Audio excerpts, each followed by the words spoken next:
সবাইকে নতুন বছরের শুভেচ্ছা ও প্রণাম জানিয়ে আজকের ভিডিওটি শুরু করছি। কন্যা রাশি ও কন্যা লগ্নের জাতক জাতিকাদের 2026 সালের জানুয়ারি মাসটি কেমন কাটবে সেই সম্পর্কে এই ভিডিওটিতে বিস্তারিত আলোচনা করা হয়েছে। আলোচনাটি খুবই গুরুত্বপূর্ণ, তাই আশা করব আপনারা পুরো ভিডিওটি দেখবেন। আর আমাদের চ্যানেলের কন্টেন্ট যদি আপনাদের ভালো লাগে তাহলে অবশ্যই চ্যানেলটিকে সাবস্ক্রাইব করবেন। কালপুরুষের রাশিচক্রের ষষ্ঠ রাশি হল কন্যা রাশি। কন্যা রাশির অধিপতি হলেন বুধ। এখন আপনারা যে অ্যাস্ট্রোলজিক্যাল চার্টটি দেখতে চলেছেন সেটি কন্যা রাশি ও কন্যা লগ্নের জাতক জাতিকাদের সাপেক্ষে আগামী জানুয়ারি মাসের গ্রহের অবস্থান। আপনাদের রাশি ও লগ্নের সাপেক্ষে দেবগুরু বৃহস্পতি দশমভাবে বক্রী অবস্থায়, কেতু দ্বাদশভাবে, রাহু ষষ্ঠভাবে এবং শনি সপ্তমভাবে গোচর করবেন পুরো জানুয়ারি মাস জুড়েই। আপনাদের রাশি ও লগ্নের সাপেক্ষে জানুয়ারি মাসের প্রথম অর্ধে মঙ্গল, রবি, শুক্র ও বুধ একত্রে আপনাদের চতুর্থভাবে গোচর করবেন। 12ই জানুয়ারি শুক্র মকর রাশিতে, 13ই জানুয়ারি রবি মকর রাশিতে, 14ই জানুয়ারি মঙ্গল উচ্চস্থ অবস্থায় মকর রাশিতে এবং 17ই জানুয়ারি রাশি ও লগ্নাধিপতি বুধ মকর রাশিতে গোচর করতে শুরু করবেন। জানুয়ারি মাসের প্রথমার্ধে আপনাদের চতুর্থ ভাবের অধিপতি বৃহস্পতি এবং দশম ভাবের অধিপতি বুধের ক্ষেত্র বিনিময় যোগ সৃষ্টি হবে। আসুন এবার আমরা দেখে নিই আগামী জানুয়ারি মাসটি কন্যা রাশি ও কন্যা লগ্নের জাতক জাতিকাদের কেমন কাটতে চলেছে। পুরো জানুয়ারি মাস জুড়েই কর্মভাবে আপনাদের দেবগুরু বৃহস্পতি অবস্থান করবেন, অর্থাৎ কর্মে আপনারা নতুন পদপ্রাপ্তি আগামী জানুয়ারি মাসে কিন্তু হওয়ার সম্ভাবনা দেখা যাচ্ছে। তার ওপর আপনারা যে কর্ম সম্পাদন করবেন তার গুরুত্ব কর্মক্ষেত্রে আপনারা পরিলক্ষিত করবেন এবং প্রশংসিতও হবেন। ঊর্ধ্বতন কর্তৃপক্ষ এবং বসেরা আপনাদের কর্মকাণ্ডে খুশি হয়ে আপনার প্রশংসা করবে। আপনাদের উচ্চ পদও এই সময় তারা প্রদান করতে পারেন এবং আরও নতুন কিছু কাজের দায়িত্বও আপনাদের ওপর এই সময় বর্তাতে পারে। চতুর্থ ভাবের অধিপতি বৃহস্পতি দশমে এবং দশম ভাবের অধিপতি বুধ চতুর্থভাবে ক্ষেত্র বিনিময় যোগ থাকার জন্য আপনারা কর্মক্ষেত্রে একটি দারুণ পজিশন নিজের জন্য ক্রিয়েট করতে পারবেন। তার সাথে ষষ্ঠভাবে রাহুর অবস্থানের জন্য আপনারা সমস্ত চ্যালেঞ্জকে উপেক্ষা করে এবং সমস্ত কম্পিটিটরদের হারিয়ে নিজেদের লক্ষ্যে এগিয়ে যাবেন।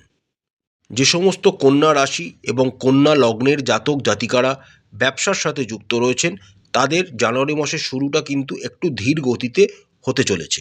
বর্তমানে আপনাদের সপ্তমভাবে শনি মহারাজ উপস্থিত রয়েছেন এবং শনি মহারাজ সপ্তমভাবে দিকবলী অবস্থায় মীন রাশিতেই পুরো জানুয়ারি মাস জুড়ে গোচর করবেন, অর্থাৎ আপনাদের কিন্তু শুরুটা একটু ধীর গতিতে হবে। সপ্তম ভাবের অধিপতি বৃহস্পতি যেহেতু আপনাদের দশমভাবে গোচর করছেন, তাই ধীরে ধীরে আপনারা নিজেদের ব্যবসার জগতে নাম করতে শুরু করবেন এবং ব্যবসায় অগ্রগতি প্রদান করবেন। এই সময় আপনারা ব্যবসার ক্ষেত্রে কোনো রকম বড় অর্থনৈতিক বিনিয়োগও করতে পারেন, সময়টা অনুকূল। যে সমস্ত কন্যা রাশি ও কন্যা লগ্নের জাতক জাতিকারা banking service related, financial service related বা কোনো education related, nursing related, hospital related ব্যবসার সাথে যুক্ত রয়েছেন তাদের জন্য সময়টা খুবই অনুকূল। অর্থাৎ আগামী জানুয়ারি মাসটিতে আপনাদের কিন্তু যারা চাকরি ক্ষেত্রে যুক্ত রয়েছেন বা যারা ব্যবসায়িক ক্ষেত্রে যুক্ত রয়েছেন তাদের সবাইকারই ভালো হওয়ার সম্ভাবনা দেখা যাচ্ছে। জানুয়ারি মাসের শুরুতে আপনাদের চতুর্থভাবে মঙ্গল অবস্থান করবেন এবং মঙ্গলের অষ্টম দৃষ্টি আপনাদের একাদশ ভাবকে এই সময়কালে প্রভাবিত করবে। ফলস্বরূপ আপনারা অর্থনৈতিক দিক থেকে জানুয়ারি মাসের শুরু থেকেই লাভবান হতে শুরু করবেন। এরপর জানুয়ারি মাসের দ্বিতীয়ার্ধে যখন মঙ্গল উচ্চস্থ অবস্থায় আপনাদের পঞ্চমভাবে গোচর করে যাবেন এবং তার সপ্তম দৃষ্টি আপনাদের একাদশভাবে প্রভাব ফেলতে শুরু করবে, তখন থেকে আপনাদের আরও বেশি উন্নতি হতে শুরু করবে। 15ই জানুয়ারির পর আপনাদের রাশির সাপেক্ষে দ্বিতীয় ভাবের অধিপতি শুক্রও পঞ্চমভাবে মঙ্গলের সাথে যুক্ত হবেন এবং তার দৃষ্টিও আপনাদের একাদশ ভাবকে প্রভাবিত করবে। যারা ল্যান্ড রিলেটেড কোনো রকম ব্যবসার সাথে যুক্ত রয়েছেন বা কর্মের সাথে যুক্ত রয়েছেন, তাদের জন্য এই সময়টি খুবই অনুকূল। এছাড়া রিয়েল এস্টেট ব্যবসার সাথে যারা যুক্ত রয়েছেন বা রিয়েল এস্টেট কোম্পানির আন্ডারে যারা কর্মরত রয়েছেন, তাদের জন্য সময়টা যথেষ্ট অনুকূল। আপনাদের কিন্তু আয় অনেকাংশে বৃদ্ধি হওয়ার সম্ভাবনা দেখা যাচ্ছে। শুধু মঙ্গল শুক্রই নয়, 17ই জানুয়ারির পর বুধ এবং রবিও আপনাদের একাদশ ভাবকে প্রভাবিত করবেন। অর্থাৎ গভর্নমেন্ট সেক্টর থেকেও আপনারা লাভবান হওয়ার সম্ভাবনা দেখা যাচ্ছে। ব্যবসায়ীরা বড় ধরনের কোনো ট্রেড ডিল বা ব্যবসায়িক এগ্রিমেন্ট এই সময় পেতে পারেন বা চুক্তিতে সই করতে পারেন, যা ভবিষ্যতে আপনাদের অনেক উপকার করবে। এছাড়া যারা শেয়ার মার্কেট বা মিউচুয়াল ফান্ডের সাথে যুক্ত রয়েছেন, তাদের জন্য সময়টা যথেষ্ট অনুকূল। অর্থাৎ অর্থনৈতিক দিক থেকেও আগামী জানুয়ারি মাসটি আপনাদের যথেষ্ট ভালো হওয়ার সম্ভাবনা দেখা যাচ্ছে। স্বাস্থ্যের দিক থেকে আগামী জানুয়ারি মাসের শুরুটা আপনাদের ভালো হবে। দেবগুরু বৃহস্পতির সপ্তম দৃষ্টি আপনাদের রাশি ও লগ্নাধিপতি বুধের ওপর থাকবে এবং আপনাদের শরীর স্বাস্থ্য মোটামুটি ভালোই চলবে। তবে বুধ কিন্তু প্রায় পুরো জানুয়ারি মাস জুড়েই অস্ত অবস্থায় গোচর করবেন, তাই একটু সাবধানতা আপনাদের অবলম্বন করতে হবে। স্কিনের কোনো প্রবলেম এই সময় আপনাদের বিরক্ত করতে পারে। জানুয়ারি মাসের দ্বিতীয়ার্ধে যখন বুধ আপনাদের পঞ্চমভাবে গোচর করে যাবেন এবং উচ্চস্থ মঙ্গল, রবি ও শুক্রের সাথে আবার যুক্ত হবেন, তখন পেটের কোনো সমস্যা আপনাদের বিরক্ত করতে পারে। পেটের কোনো প্রবলেম আপনাদের আসতে পারে, যেমন লুজ মোশন হওয়া, পেট খারাপ হওয়া, পেটের কোনো সংক্রমণ হওয়া ইত্যাদি থেকে আপনাদের সাবধানতা অবলম্বন করতে হবে। সপ্তমভাবে দিগ্বলী শনির অবস্থান এবং তার সপ্তম দৃষ্টি দ্বারা আপনাদের রাশি প্রভাবিত হওয়ার জন্য শরীর স্বাস্থ্যের তেমন কোনো অবনতি ঘটবে না। তবে মাঝে মাঝে ঘাড়ে, পিঠে, কোমরে, পায়ে ইত্যাদি ব্যথা অনুভব কিন্তু আপনাদের হতে পারে। যে সমস্ত কন্যা রাশি ও কন্যা লগ্নের জাতক জাতিকারা প্রেমের সম্পর্কে রয়েছেন, তাদের জানুয়ারি মাসটি ভালো যাবে। তবে যারা সততা অবলম্বন করবেন, তাদেরই কিন্তু ভালো যাবে। যারা শুধু সময় কাটানোর জন্য প্রেমের জীবনে লিপ্ত রয়েছেন, তাদের জন্য সময়টা কিন্তু খুবই খারাপ জানুয়ারি মাসটিতে। কারণ আপনাদের রাশির সাপেক্ষে পঞ্চম ভাবের অধিপতি শনি, সেই শনি সপ্তমভাবে দিগ্বলী অবস্থায় গোচর করছেন। আর শনি পছন্দ করেন সততা, শালীনতা। এইগুলি যদি আপনারা নিজেদের সম্পর্কে মেনটেন না করতে পারেন, তাহলে কিন্তু আপনাদের সম্পর্ক জানুয়ারি মাসে টিকিয়ে রাখা খুবই শক্ত হতে চলেছে। জানুয়ারি মাসের দ্বিতীয়ার্ধে আপনাদের পঞ্চমভাবে মঙ্গল, রবি, শুক্র ও বুধ একত্রে গোচর করতে শুরু করবেন এবং মঙ্গল পঞ্চমভাবে মকর রাশিতে উচ্চস্থ অবস্থায় থাকবেন। এই সময় থেকে কিন্তু আপনাদের প্রেম জীবনে ছোটোখাটো ঝামেলা অশান্তি কিন্তু দেখা দিতে পারে।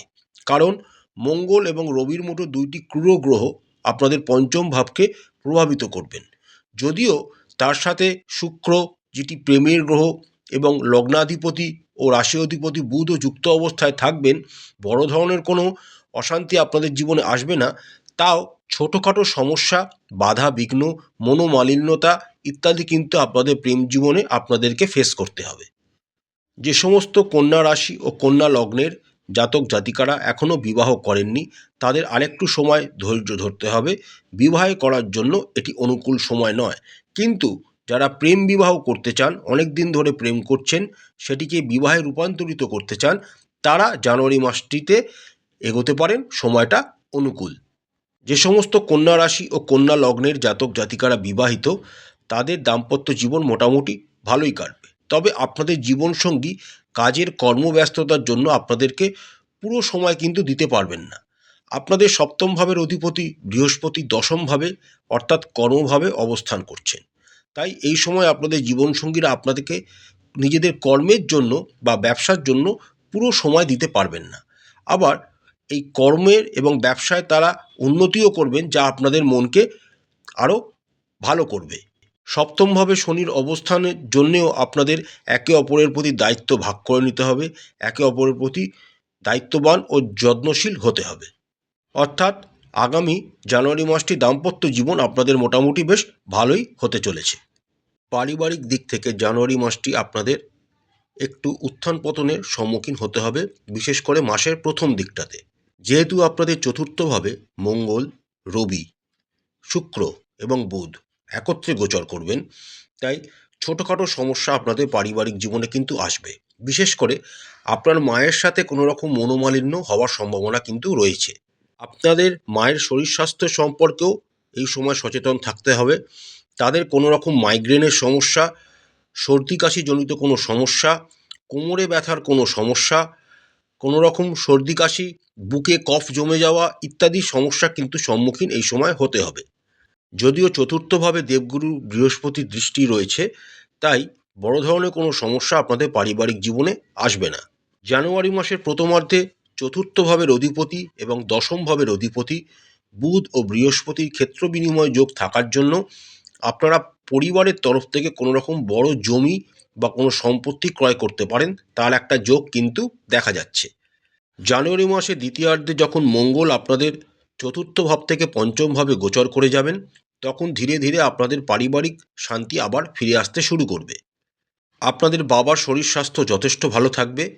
পরিবারে কোনো নতুন অতিথি আসারও একটা সম্ভাবনা দেখা যাচ্ছে। পরিবারে কোনো শুভ কর্ম বা মাঙ্গলিক অনুষ্ঠান ঘটতে পারে জানুয়ারি মাসের দ্বিতীয়ার্ধে। ভাই বোন, দাদা দিদিদের সাথে সম্পর্কও আপনাদের ভালো থাকবে। প্রতিকারস্বরূপ আপনারা রাশি ও লগ্নাধিপতি বুধের বীজ মন্ত্র প্রত্যেক দিন 108 বার করে জপ করবেন। শ্রী শ্রী বিষ্ণু সহস্রনাম পাঠ করবেন। প্রত্যেক দিন একটি নির্দিষ্ট সময় হনুমান চালিসা অবশ্যই পাঠ করবেন। শ্রী শ্রী মহালক্ষ্মীর যে কোনো একটি মন্ত্র অবশ্যই পাঠ করবেন। ভগবান গণেশের পূজা করবেন এবং গণেশকে দূর্বা নিবেদন করবেন। তার সাথে যদি আপনারা পারেন তাহলে গণেশ অথর্বশীষ বা গণেশ সূক্তম পাঠ করবেন। আশা করছি আগামী জানুয়ারি মাসটি প্রত্যেক কন্যা রাশি ও কন্যা লগ্নের জাতক জাতিকাদের খুব ভালো কাটবে। মা কালী আপনাদের মঙ্গল করুন, আপনাদের সমস্ত মনের ইচ্ছা এবং মনস্কামনা মা কালী পূরণ করুন। আমাদের চ্যানেলের কন্টেন্ট যদি আপনাদের ভালো লাগে তাহলে অবশ্যই চ্যানেলটিকে লাইক করবেন, শেয়ার করবেন, সাবস্ক্রাইব করে আমাদের চ্যানেলটির পাশে থাকবেন। হর হর মহাদেব, জয় মা কালী, নমস্কার।